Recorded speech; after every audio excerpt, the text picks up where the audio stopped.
Hi everyone, here is my tutorial for fringing and for creating tassels. I know it's been a little bit long awaited, but I have a little puppy at the home right now. I got a new puppy and he's very loud. So the last tutorial I wanted to do was going to be silent and I was going to add subtitles, but that didn't quite work out. So I've actually got a few quiet moments today, so I thought I would quickly do the tutorial. It's very quick, and we won't have any puppy barking in the background. So for those of you who wanted to know how to do fringing, it's really quite simple. So I've got a piece of our IL002 Jacquard here. I've just cut it out. I haven't sewn any of the edges or anything like that, but if you are going to be making a tea towel or a bath towel or anything like that, you're going to want to finish your edges first. So like on my example that I have here, I've folded them in about a 1/2 inch twice and then secured them down. The tip is that if you want your fringe to be a certain length, then you want to stop your stitching about where you want your fringe to stop, and that's so that the stitching doesn't get in the way.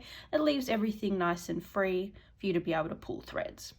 So when we're creating a fringe of any size, all you need to do is pull away the threads in the weave of the cloth like I'm doing here. You can do this by hand, and if you haven't cut it completely on the straight grain, you'll have some little hangers here which are coming off, so you can just pull them really easily. And if you're pulling something that's a little bit too far back, you'll notice that you're going to get knots. So just be really gentle and try and pull the one that's at the top, and away you go. So you just keep going. If you're starting to get further into your fabric, you might like to use a tool to help you. You can use the back edge of a quick unpick, so you can just pull them down. It pulls them out really nice and easy for you, and away you go. Or if you have an oil on hand as well, I use this for pattern making, but it's just really handy to have. That also works. Anything that's going to help you pull out those threads, and away you go. So as you can see, this one wasn't cut completely on the straight grain, so I haven't even pulled all of the threads out from the sides. But what you can do is see how it's a little bit wonky. If that bothers you, you can just trim that off, and you'll know you're on the straight grain whenever you pull out some threads. Let's grab one from the middle here, and it comes out completely the same size as your fabric, or a bit longer because it's been woven, so it's a bit wonky in there. So you just need to keep doing that until you reach the amount of fringe or the amount that you want for your tassel. So when it comes to tassels,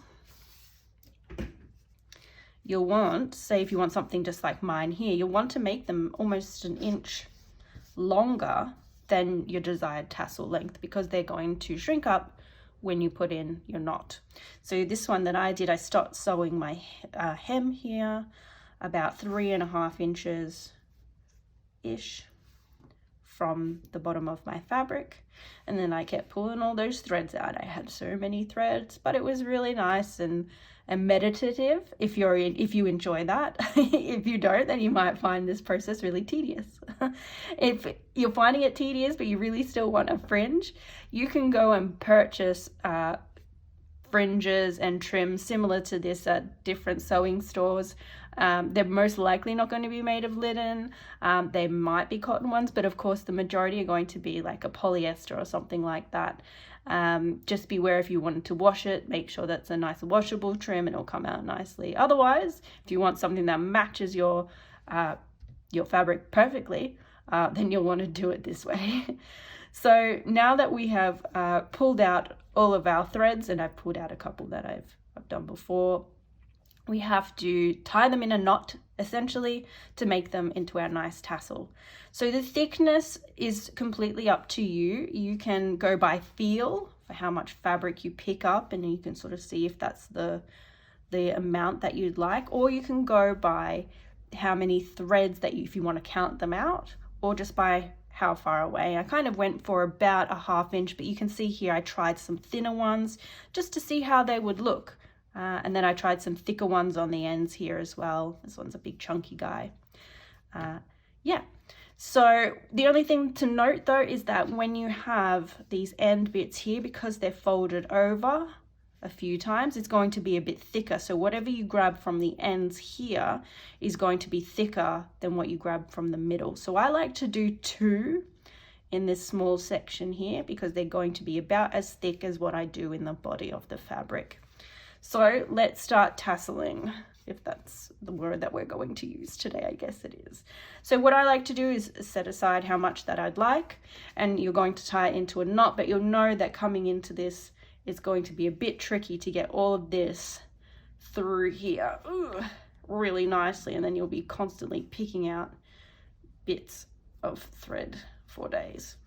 Oh, that one didn't turn out too bad, but I know that it's probably not my preferred method, and it's a bit, we've got some fluffy bits here that I don't particularly like. And know that because they're knots, you can just undo them. If you don't push them too hard, they will be able to come apart.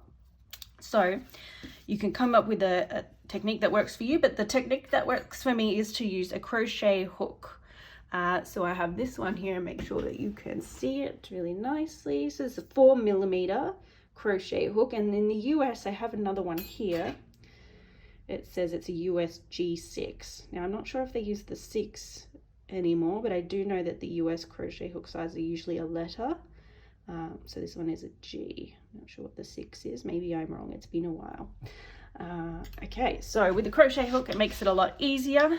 We tie it as usual. So I'm going to grab it and make a loop like so. I like to hold the tail end with my fingers back here. Pop your crochet hook through your loop and grab a hold of that tail of thread and pull it through. And you just make sure they're all on the hook, pull it through, and it's just a much cleaner pull through there of the tail end. So then what you're going to do is you kind of want to pull it a bit and then push it up as well until you've got your tassel in the specific spot that you want it. I don't like to push them all the way up to here. I like them to have a little bit of thread just in this section here left free. I think it looks really nice, and it won't bunch up your fabric up here as well. So let's do that again, just so we can see it. So make sure that I've got all of these threads under here. Ooh, let's just throw things. All right, pull that aside. If I think, oh, that might be too thick, I can just pull aside, and that's why it's helpful to have the crochet hook. You can just separate a couple of threads really, really easily. Okay, so then pull it aside. You can like lift the fabric up if you need to, make a loop. Okay, hold that with the fingers at the back there. Pop my crochet hook through. Let's grab those. So just wind it around over the top of the hook and pull those through. You can use a different size hook if you like, whatever you have on hand, if you have any, whatever you can find, say in a thrift store. I know mine always have random crochet hooks and knitting needles there. A latch hook sometimes can work as well. Nothing too small. And there we go, there's my second tassel. Let's do it a third time, just in case we need to see it. And this time I'll do something a little bit thinner. A loop, hold on to that loop back here with my middle finger, crochet hook through, pop my tail over the top of the crochet hook there and just pull it through the loop. So clean and easy. Give it a tug, give it a push. If you decide you don't like it, undo it, it's fine. But really, once you've made a whole row of them, you're not even going to know. And then after the wash, you'll know that they kind of crumple up a little bit. So that's my tutorial for fringing and for making tassels. Have a go yourself. You'll see that on this fabric, our Jacquard, it has 2 different colors of thread, and that's our bleached and our natural. If you're using something that's plain woven, it will only have 1 color. If you're using any of our other Jacquards, they might have multiple colors. So play around with cutting out your fabric. As you can see, this one I have my selvage here. So this is the grain of the fabric. This is just a towel and a practice, so it's perfectly fine. I'm going to finish knotting up this here, and it will be like a little cozy for my candle. Ta-da! I will not waste any fabric. And yeah, play around with how the fabric pulls out on different directions. I think for this jacquard it will be the same in both directions because the warp and the weft are both colors. So you can see I've got a little bit of bleached and natural coming out here. I hope this was helpful, and I hope you were able to follow along easily. If not, please let me know. I'm always happy to help and do extra tutorials if you need it. If you have your own way of doing it and you think it's really cool and think it will help people, please do a video and post it up on our Facebook group. It's always really helpful. So I hope everyone has a wonderful weekend, and I hope that this tutorial was helpful, and I will see you in the group.